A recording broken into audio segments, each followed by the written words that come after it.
Hey everybody, Adam back with you once again. Welcome. This is video number 3 in our WCB Anatomy of a Song series, where we're breaking it all down for you, showing you how we write and record songs.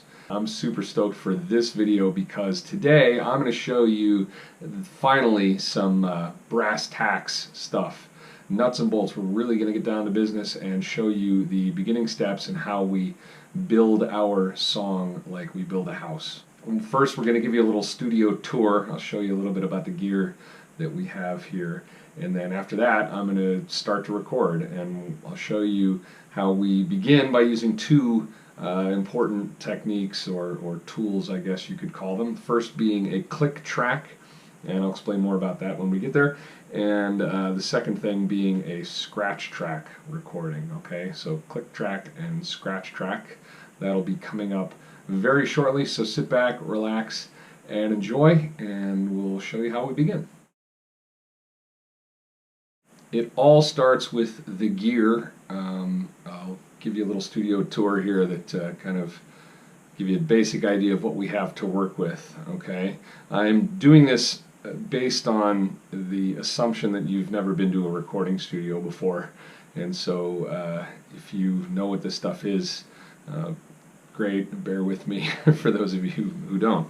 Okay, but that having been said, I'm assuming you've all seen images of recording studios, real recording studios, you know, with the massive 12-foot long recording consoles with all of the faders and the knobs and the lights and the fancy acoustic treatment and the couches and all that stuff, right? So this is decidedly not that. That's obvious enough. We use a very minimalist setup.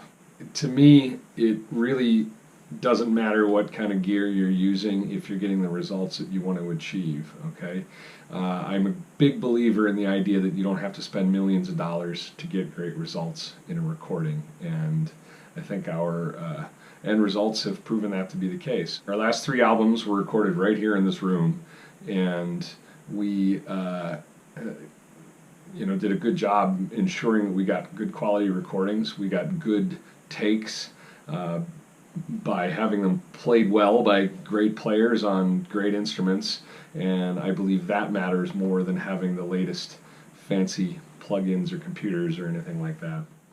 Maybe the top end audio recording professionals could tell the difference, and frankly, if any of those top end mix engineers listen to our stuff, then I'm flattered and honored. But the end user doesn't really care if it was recorded at the greatest studio in New York City or London and what have you. They just care that it was recorded and that it sounds good and that they like the songs, right? So that's our philosophy here. We just want to do as best with the gear we have without spending a ton of money, because there's no need to do that. Alright, so let's give you a little tour. I'm gonna go mobile here. We'll see what kind of footage we get. We have a very basic and minimalist home studio here.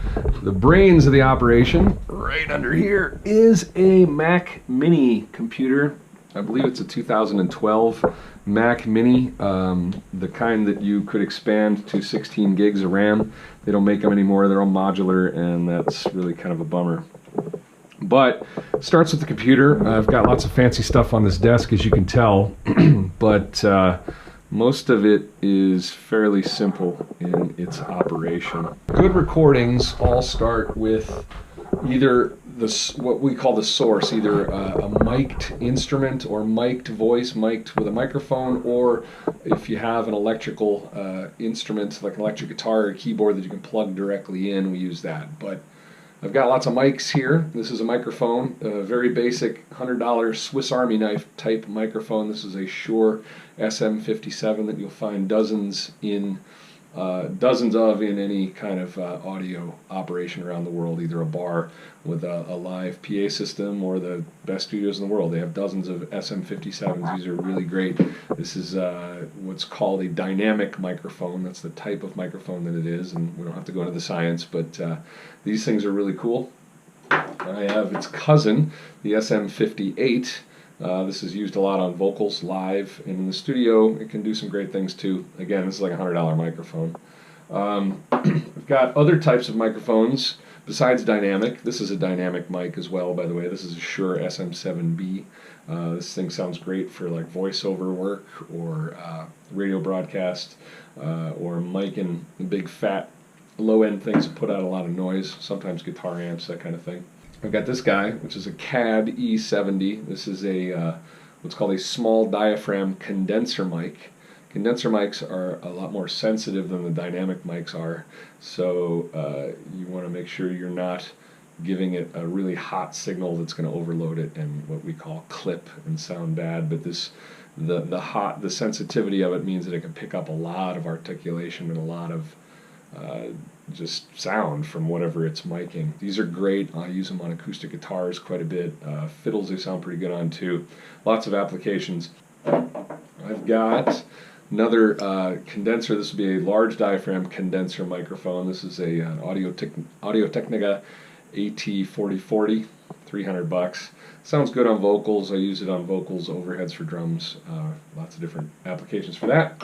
We've got a Kel HM3C. This is a small diaphragm condenser. Again, used for things like acoustic guitars, fiddles, and sounds pretty good. It's got a little high-end bump on it that can be kind of annoying, but you can tame that with the judicious use of an equalizer. Again, this is it's kind of an overview, so forgive me if I'm using terms you haven't heard before, but I just want to kind of give you a general sense of what we do. And then I've got this guy. This is a Rode NTK, which is a tube-powered large diaphragm condenser microphone. There's a vacuum tube in here, like what used to be in your old radios or your old television sets.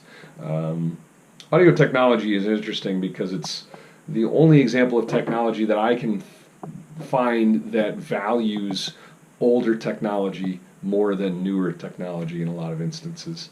A lot of the audiophiles insist that analog sound is better than digital sound and that vacuum tubes are preferable to transistors.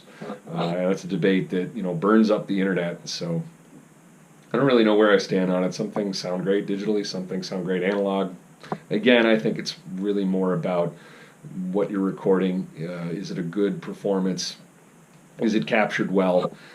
Is it emotional? Does it do what you want to do? That's way more important to me than worrying about tubes versus transistors. So that informs all my decisions here. Big question is, how do we get the sound from a microphone into the computer?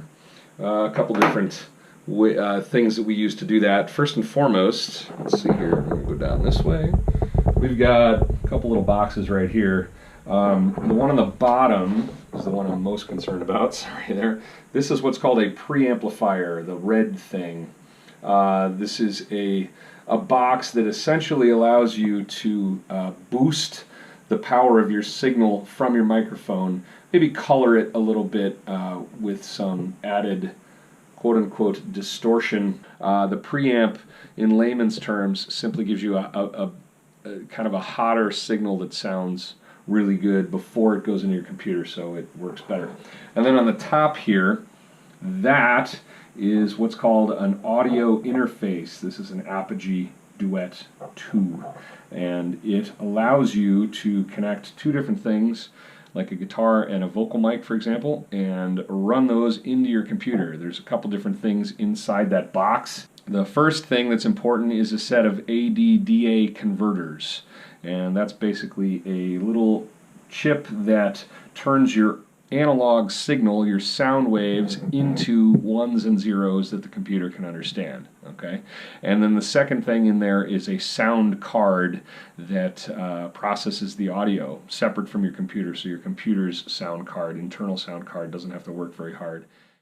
So then it ends up in the computer, and we use a program in the computer called Pro Tools. And Pro Tools is a digital audio workstation, or DAW, and the DAW is the program that allows you to record multiple tracks of audio, mix them together, make them sound like a pleasing mix, and that's how you make a professional song, right? Pro Tools sounds great, has tons and tons of options, and we'll go into that a little bit later. That's the basics for the signal chain going into the computer. I also have a bunch of other stuff here. I've got these big monitors I've got 2 sets of monitors. These are studio monitors that allow me to hear back what's been recorded. They are specifically designed for studio use. They're not, simple home stereo speakers or what have you. There's a couple different sets because each one sounds different, and you use different sets of speakers to give you a sense of how things sound on different sets of speakers, because the end user is going to listen to your music in many different ways. They might listen to it in the car, they might listen to it on their earbuds, they might listen to it in their home stereo environment or what have you. These guys here, there's simply that's a central station by Presonus that's like the brains for the speaker system. It basically allows you to switch between the different sets of speakers. It has a mono button, a mute button, a dim switch, that kind of thing on it. And that also works in conjunction with this little remote box there. That allows me to adjust the level of the audio. It's a volume knob, and switch between A and B and C speakers. I only have A, B. Mute it. Talkback mic. If somebody was in a different room recording, they could hear me in their headphones or cans. That's what these guys are. I monitor on those as well, mix on those as well, and record using headphones or cans.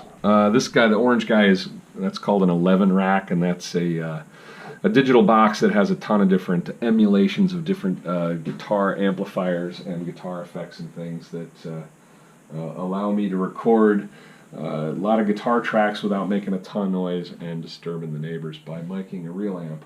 And then this guy here is what's called a Faderport 8 production controller. This allows me to work a mix with my hands, adjust each of these tracks up and down to my liking, so that I don't have to use a mouse in the computer, which gets ergonomically frustrating. It's basically it's a controller, is what it is. I can start the track, I can stop it, I can adjust the levels of things. Very helpful. That's it. I mean, there are other odds and ends. Obviously, we have mic stands and cables and all that good stuff too. But really, this is the nuts and bolts there. That's the studio. That's what we use. Everything we do is using the principle of multi-track recording, which simply means that if our song has any number of tracks in it, drums, bass guitar, acoustic guitar, electric guitars, fiddles, vocals, those multiple sources of audio, each called a track, can be recorded separately and layered one on top of the other to create a song, as opposed to getting the whole band in a room, micing everything up, hitting record, and everyone playing live. That sounds great if you can do it, but you need a big room, you need a lot of microphones, you need a lot of inputs on your desk, you need a lot of blah, blah, blah, etc. You need a perfect performance from everyone involved to get a great take. Multi-track recording, which has been around since the late 1940s, early 1950s, I believe. It was invented by Les Paul of guitar fame, if you've ever heard of a Gibson Les Paul guitar. He invented the solid body electric guitar, and he also invented multi-track recording. You take one instrument at a time, like I've been outlining in former videos, and you layer them on top of each other, one at a time, brick by brick, to build our song house. Okay. We use what's called, first and foremost, a click track. A click track is a metronome. It's a rhythmic pulse that's locked in. It's always the same thing. If you took piano lessons as a child, you remember the little metronome that most people had on top of their pianos with the sliding weighted bar that clicked back and forth. Well, we use one of those. More advanced digital model. This is a handheld metronome. Right? That's at 112 beats per minute. Inside Pro Tools, you have a metronome function that allows you to listen to that clicking pulse while you record your song. Okay, so the very first thing we do is we lay down a click track and a scratch track. A scratch track simply means a roughly recorded performance all the way through, and it doesn't matter what it's recorded on. It can be a piano and a voice, or in our case we're going to use an acoustic guitar and voice. I'm going to sing and play the song from beginning to end to that click track. So I'll hear the click track in my headphones while I'm recording the guitar and my vocal. The performance doesn't have to be perfect, just something to give us a kind of a ground, a basis to follow along with as we layer the instruments. So this is a rough recording, a click track and a scratch track that's going to go down first so that Pete can record his drums and know how to follow along. That's the purpose of that. It's the first building block to our house. Alright, so in this next little segment I'm going to physically record the scratch track for you. Okay, so this will be basically video of me playing. I will record, I'll hit record, and then I will play all the way through the song. You don't have to watch the whole thing, but just show you a little sample of what that looks like. Once that is done, we are going to go into Pro Tools and show you a bit about what that looks like.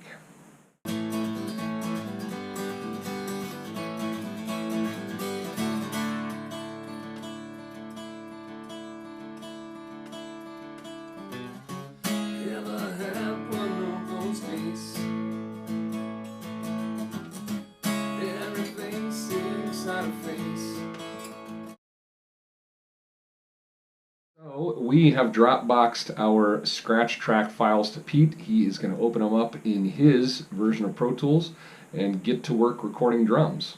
In the next video, we will start with Pete. He'll show you exactly what he is doing. We will also record some bass tracks with Andy and the acoustic guitar track for real this time, featuring me. And that will help provide our rhythm section foundation for our song. Okay, so that's all coming up in the next video. I hope you've enjoyed this little glimpse at what we're doing here, and I invite you to make sure you like us on Facebook. While you're on Facebook, head over to Varsity Audio Recording Services and the Skeleton Room Facebook pages and give them a like as well. That's my audio business and Pete's audio recording business as well. And we will see you next time. Thanks.